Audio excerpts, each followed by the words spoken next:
तर परभणीमध्ये बाबासाहेब आंबेडकरांचं स्मारक असलेल्या परिसरात संविधानाच्या अवमान प्रकरणी काल जोरदार आंदोलन झालं।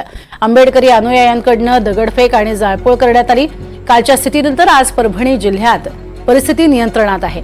राखीव पोलीस दलाच्या एकूण 3 तुकड्या परभणीमध्ये तैनात आहेत, तर 350 पोलीस कर्मचारीही तैनात आहेत। परभणीत आतापर्यंत 43 जणांवरती गुन्ह्याची नोंद झाली आहे, तर काल झालेल्या तोडफोड आणि जाळपोळ प्रकरणी पोलिसांचं कोम्बिंग ऑपरेशनही सुरू आहे। आज 11 पासून प्रशासनाच्या बैठका सुरू होणार आहेत। आरोपी जेरबंद असून हा खटला फास्ट ट्रॅक वरती घेतला जाईल, घेता येऊ शकतो का या संदर्भातला निर्णय हा घेतला जाणार आहे। परभणीत काल झालेल्या आंदोलनामुळे व्यापाऱ्यांचं मात्र मोठं नुकसान झालंय। आजची परभणीतली नेमकी स्थिती कशी आहे याचा आढावा घेतलाय आमचे प्रतिनिधी दिवाकर माने यांनी। काल झालेल्या दंगलीमध्ये छोट्या व्यापाऱ्यांचे देखील मोठ्या प्रमाणात नुकसान झाले आहे। एकंदरीतच आपण बघू शकतो की कशा पद्धतीने इथे जाळपोळ झाली होती आणि या जाळपोळीसोबतच आता महापालिकेच्या कर्मचाऱ्यांतर्फे हे साफसूफ करण्याचं काम सुरू आहे।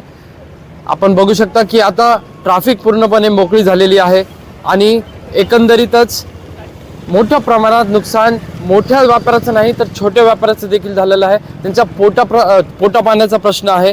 आपल्यासोबत एक टपरीवाले आहेत, त्यांचं चहाची दुकान होती जी कम्प्लिटली फोडलेली आहे आणि वेगळ्या साईडलाही आलेलं आहे। आपण विचारू त्यांना की नेमकी काय काय नुकसान झालेलं आहे, काय नुकसान झालं तुमचं? माझी चहाची स्टॉल होती, याच्यामध्ये चहाचे भगोने, गिलास वगैरे भांडे होते, पितळाचे स्टॉल होता।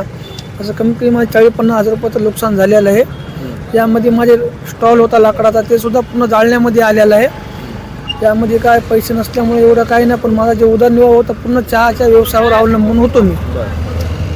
म्हणजे आता ह्याची लोकेशनच बदलली आहे सगळी, तर हे आधी इकडे होती, इकडे रोषाकडून जेव्हा लोक आले त्यांनी इकडे पूर्ण पलटी करण्यामध्ये आलं होतं। काल आम्ही त्याला सरळ करून घेतलेलं आहे, त्यामध्ये भरपूर काही सामान वगैरे ते आंदोलनकर्त्यांनी उचलून घेऊन गेलेले। तर असे बरेच छोटे व्यापारी आणि मोठे व्यापारी देखील आहेत ज्यांचं मोठ्या प्रमाणात नुकसान झालेलं आहे। एकंदरीतच आता 11 वाजता व्यापारी संघटनेतर्फे देखील निवेदन जिल्हाधिकाऱ्यांना देण्यात येणार आहे। NDTV मराठीसाठी दिवाकर माने, परभणी।